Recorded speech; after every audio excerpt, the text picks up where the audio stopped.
Welcome back to my channel. நான் உங்கள் Zakir Hussain, career guidance guru. இப்போ ஜனவரி நம்ம ஏற்கனவே நிறைய வீடியோஸ்ல பேசுற மாதிரி தை பிறந்தால் வழி பிறக்கும் சொன்ன மாதிரி தை மாசத்துக்கு அப்புறம் உங்களுக்கு அடுத்தடுத்த நிறைய அப்டேட்ஸ் வர ஆரம்பிச்சிருச்சு. எஸ்பெஷலி நீட் இந்த தடவை எழுதணும்னு ஆசைப்படுறவங்களுக்கு ஒரு முக்கியமான அறிவிப்பு என்டிஏ அனௌன்ஸ் பண்ணியிருக்காங்க. இந்த 2025 NEET examination offline mode, pen and paper மோடுன்னு சொல்லியிருக்காங்க. அப்படின்னா என்னது? ஆஃப்லைன் மோடு தான், ஆன்லைன் மோட் கிடையாது. அதுவும் வந்து ஒரே ஷிஃப்ட்ல தான் நடக்க போகுதுன்னு சொல்லிட்டாங்க. ஸோ அதனால ஆல் ஓவர் இந்தியாவில் வந்து உங்களுக்கு ஒரே நாளில் தான் நடக்க போகுது. அதுக்கான அனௌன்ஸ்மெண்ட் வந்து சொல்லிட்டாங்க. 2025 வந்து offline mode, pen and paper mode in single ஷிஃப்ட்னு சொல்லிட்டாங்க. ஸோ அதனால வந்து இது ஒரு ரொம்ப சந்தோஷமான விஷயம் நீட் எழுத போறவங்களுக்கு. இன்னொரு முக்கியமான ஒரு அனௌன்ஸ்மெண்ட் கொடுத்துருக்காங்க. அது என்னன்னு வந்து நம்ம வீடியோக்குள்ள போய் பார்ப்போமா? வாங்க வீடியோக்குள்ள போகலாம். வீடியோக்குள்ள போறதுக்கு முன்னாடி லைக் பண்ணுங்க அண்ட் சப்ஸ்கிரைப் பண்ணுங்க. மிச்சம் எல்லாமே வந்து நம்ம வீடியோக்குள்ள போய் டீட்டெயிலா பார்த்த பிறகு பேசுவோம். வீடியோக்குள்ள போறதுக்கு முன்னாடி சப்ஸ்கிரைப் பண்ணுங்க. வாங்க வீடியோக்குள்ள போலாம்.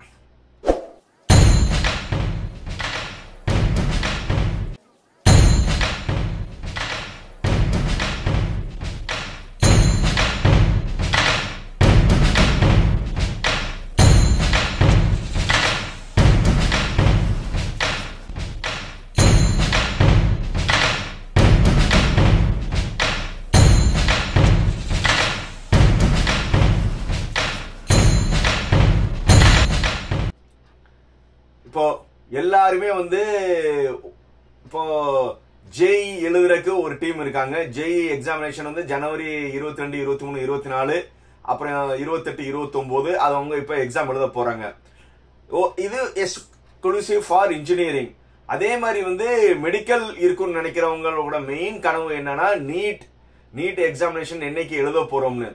ஆனா இப்போ என்டிஏ என்ன அனௌன்ஸ்மெண்ட் கொடுத்துட்டாங்கன்னா, இந்த வருஷம் உங்களோட நீட் வந்து ஆஃப்லைன் மோடு தான், ஒரே ஷிஃப்ட்ல தான் நடக்க போகுது, பென் அண்ட் பேப்பர் மோடுன்னு சொல்லிட்டாங்க.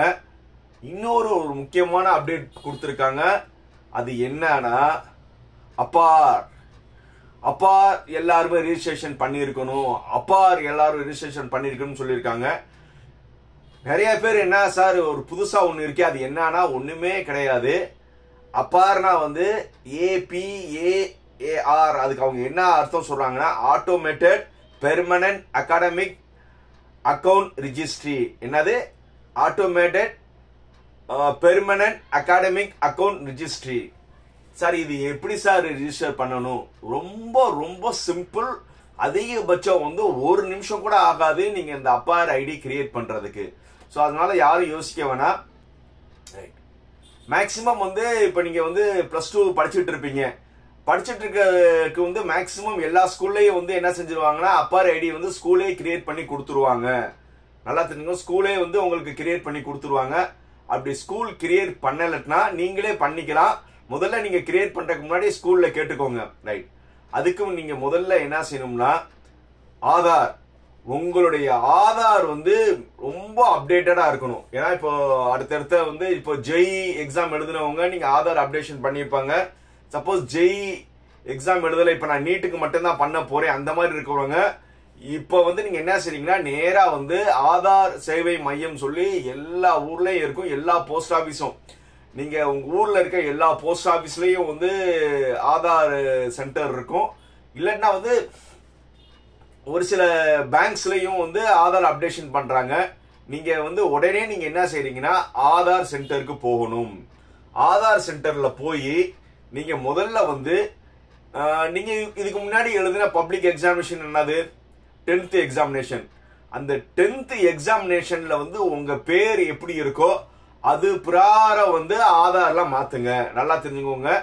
போகும்போது வந்து உங்களுடைய ஒரிஜினல் சர்டிபிகேட் கொண்டு போயிருங்க. உங்க பேர், இப்போ ஃபார் எக்ஸாம்பிள் என்னுடைய பேர் ஜாக்கிர் ஹுசேன், எங்க அப்பா பேரு முகமது ஷெரீப். ஆதார் வந்து முதல்ல எடுக்கும்போது எப்படி வந்திருக்கும்னா, ஜாக்கிர் ஹுசேன் முகமது ஷெரீப்னு வந்திருக்கும்.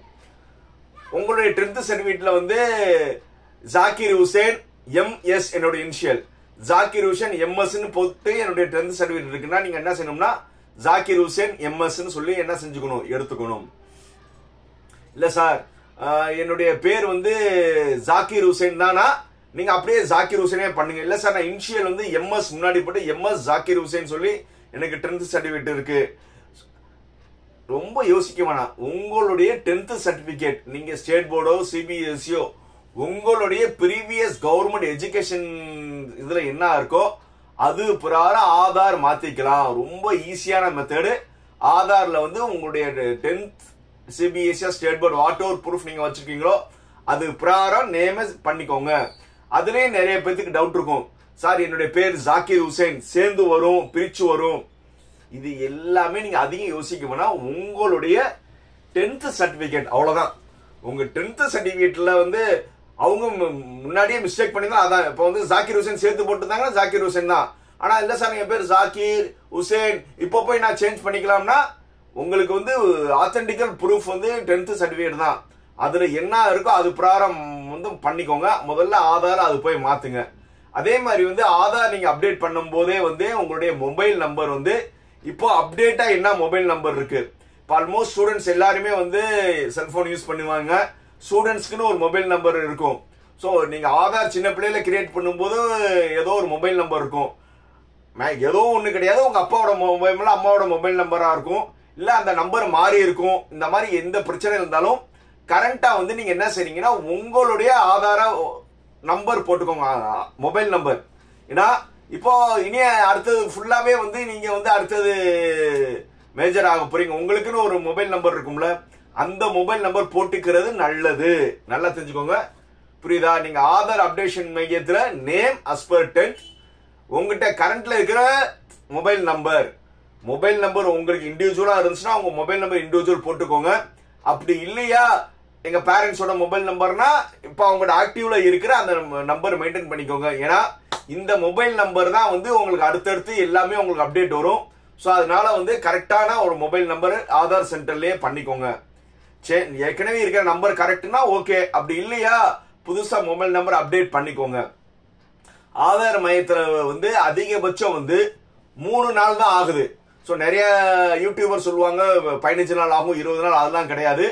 அதிகபட்சம் வந்து 3 நாள் டு 4 நாளுக்குள்ள வந்து உங்களுக்கு வந்துடும்.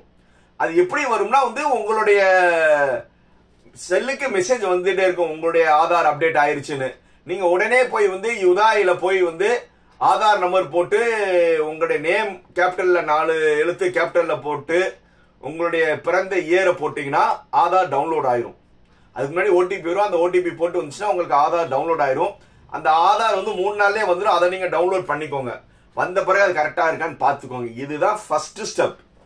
நீங்க ஃபர்ஸ்ட் ஸ்டெப் வந்து ஆதார் அப்டேஷன் எங்க போகணும், ஆதார் சேவை மையத்தில் போய் பண்ணிடணும். இதை நீங்க பண்ண பிறகு டிஜி லாக்கர், நல்லா தெரிஞ்சுங்க, டிஜி லாக்கர் கூகுள்ல போய் டிஜி லாக்கர்னு ஒன்று போடுங்க, ஒரு வெப்சைட் வரும். அந்த டிஜி லாக்கர்ல போய் வந்து ஹோம் பேஜுக்குள்ள போனீங்கன்னா, ஏன்னா இப்ப கவர்மெண்ட் எல்லாமே வந்து ஒரு பேங்க், முந்தி வந்து நம்ம காசு போடுறதுக்கெல்லாம் வந்து பேங்க்ல போய் காசு போடுவோம்ல, அந்த மாதிரி வந்து டிஜி லாக்கர்னு சொல்லி ஒன்று கிரியேட் பண்ணிருக்காங்க.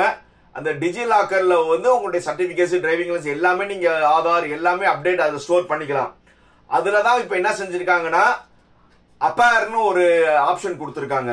அப்பேர்னா நான் ஏற்கனவே சொன்ன மாதிரி தான் automated permanent academic account registry, just ஒரு ஆதார் கார்டு மாதிரி தான்.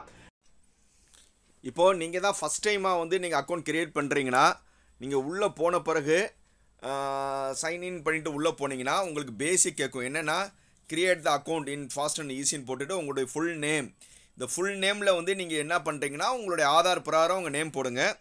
அடுத்தது வந்து டேட் ஆஃப் பர்த், அடுத்தது என்ன இருக்குது டேட் ஆஃப் பர்த்து, நீங்கள் டேட் ஆஃப் பர்த் போடுங்க. அப்புறம் மேல் ஃபீமேல் போடுங்க. அப்புறோடைய மொபைல் நம்பர், ஒரு valid email ID. Email ID கட்டாயம் கிடையாது, உங்களுடைய மொபைல் நம்பர் ரொம்ப முக்கியம். மொபைல் நம்பர் வந்து நீங்கள் ஆதாரில் இருக்கிற நம்பர் கொடுக்கறது நல்லது. பண்ண பிறகு வந்து நீங்களே வந்து ஒரு 6 டிஜிட் வந்து நீங்கள் என்ன செஞ்சு செக்யூரிட்டி இது கிரியேட் பண்ணிக்கோங்க. இது பண்ண பிறகு பேஜ் உள்ளே போயிடும். பிறகு ஹோம் பேஜ் இப்படி தான் இருக்கும். இந்த ஹோம் பேஜில் போய் வந்து சர்ச்சில் போய் நீங்கள் என்ன செய்கிறீங்கன்னா, நீங்கள் அக்கௌண்ட் கிரியேட் பண்ணிட்டீங்கன்னா மறுபடியும் வந்து உள்ளே போகிறது ரொம்ப ஈஸி. நீங்கள் 3 மெத்தடில் போகலாம். ஒன்று நீங்கள் ஏற்கனவே ரிஜிஸ்டர் பண்ண மொபைல் நம்பர் கொடுத்தீங்களே அந்த மொபைல் நம்பர் போட்டும் போகலாம். அப்படி இல்லையா யூசர் நேம் வந்து க்ரியேட் பண்ணும்போது கேட்டிருக்கும்ல அந்த யூசர் நேம் வச்சு கூட போகலாம். அப்படியும் இல்லையா உங்களுடைய ஆதார் நம்பர் போடுறதும் போய்க்கலாம். ஸோ அதனால் நீங்கள் ஏற்கனவே ஆதார் வச்சுருப்பீங்க. ஸோ அதனால் Aadhaar, mobile number, user name இதில் எது வேணும்னா போட்டுட்டு நீங்கள் நெக்ஸ்ட்டு கொடுத்தீங்கன்னா உங்களுக்கு ஓடிபி வரும். எதுக்கு உங்களுடைய செல்லுக்கு ஓடிபி வரும். அந்த ஓடிபியை நீங்கள் என்ட்ரி பண்ணிவிட்டு உள்ளே போகிற மாதிரி இருக்கும்.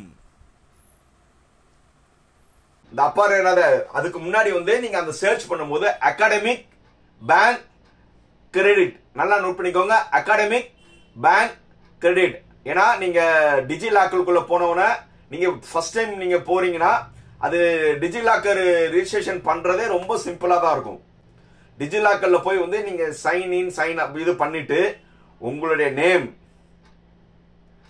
as per ஆதார், உங்களுடைய மொபைல் நம்பர், உங்களுடைய டேட் ஆஃப் பர்த், ஜெண்டர் நல்லா தெரிஞ்சுக்கோங்க. என்னென்ன அதில் போகிற பேசிக் தான் நீங்கள் என்ட்ரி பண்ணுற மாதிரி இருக்கும். என்னது உங்களுடைய நேம் as per ஆதார், உங்களுடைய டேட் ஆஃப் பர்த், ஜெண்டர், உங்களுடைய மொபைல் நம்பர் இதை நீங்கள் போட்டிங்கன்னா உங்களுக்கு ஒரு ஓடிபி வரும். அந்த ஓடிபி வச்சுக்கிட்டு உள்ளே போனீங்கன்னா Appar page DigiLocker page open ஆயிடும். டிஜிலாக்கரில் போய் வந்து நீங்கள் எதுவுமே நீங்கள் ஸ்டோர் பண்ணலன்னா உள்ளே போய் வந்து சர்ச்னு ஒரு பட்டன் இருக்கும். அந்த சர்ச்சில் போய் அகாடமிக் பேங்க் கிரெடிட், என்னது அகாடமிக் பேங்க் கிரெடிட்னு போட்டிங்கன்னா ஒரு பேஜ் வரும்.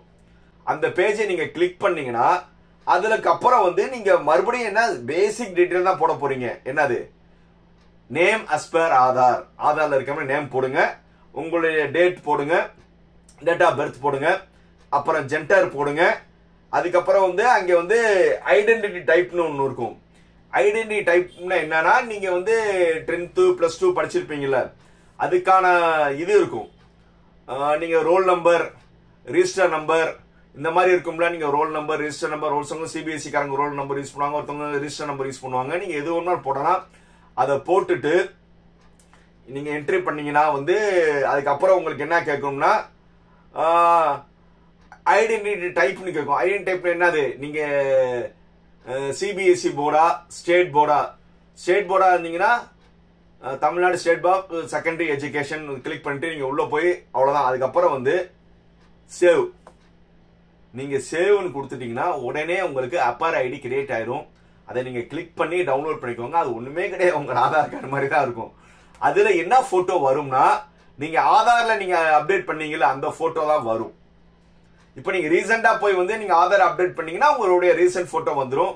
இல்ல நீங்க சின்ன பிள்ளைகள வந்து 1வது 2வது படிச்சிருக்கும் போது பண்ணதா இருந்துச்சுன்னா அந்த போட்டோ வரும்.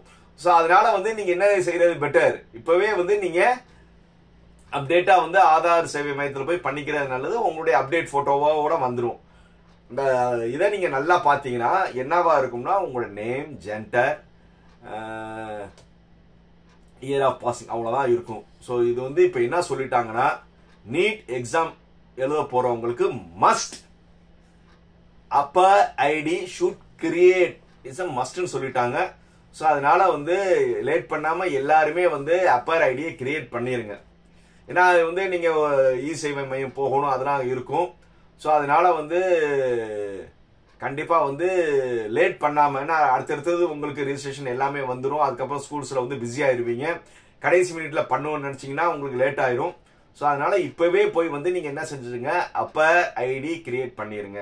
அப்பர் ஐடி நீங்க வீட்லயே செல்லையோ இல்லையோ லேப்டாப்லயோ 2 நிமிஷத்துல கிரியேட் பண்ணிடலாம். அதுக்கு பேசிக் என்னது ஆதார் அப்டேஷன். ஆதார்ல கரெக்டா தான் நீங்க பே பண்ணிருங்க, இன்னைக்கே பண்ணிருங்க. ஸ்கூல்ல ஒரு வார்த்தை கேட்டுக்கோங்க, ஏன்னா ஸ்கூல்ல மொத்தமா ஒரு சில ஸ்கூல்ஸ் வந்து அவங்களே கிரியேட் பண்ணுவாங்க, இல்லையா நீங்களே கிரியேட் பண்ணிக்கலாம். இன்னும் உங்களுக்கு ஏதாவது டவுட் இருந்துச்சுன்னா எப்பவுமே நான் கால் பண்ணலாம். என் பேர் ஜாக்கிர் ஹுசைன்.